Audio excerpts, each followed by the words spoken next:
ஒரு சம்பு தண்ணி எடுத்துக்கங்க. அத தோசைக்கல்ல ஊத்தி அதுக்குன்னு வழக்கமா ஒரு விளக்கமாறு வச்சிருப்பீங்கல்ல? ஆமாங்க. அத அடிப்பக்கமா திருப்பி சரிங்க.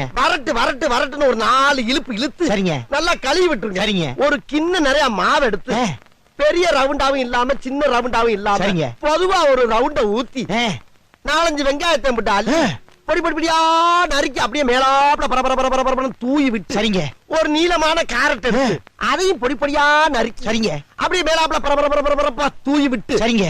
ஒரு 16 கரண்டி நெய் எடுத்து சரிங்க. அதுல 6 கரண்டி நெய்ய உள் சைடு அப்படியே லேசா விளாவி விட்டு சரிங்க. 10 கரண்டி நெய்ய தோசைக்கு வெளி சைடு அப்படியே மேலாப்ல விளாவி விட்டு சரிங்க.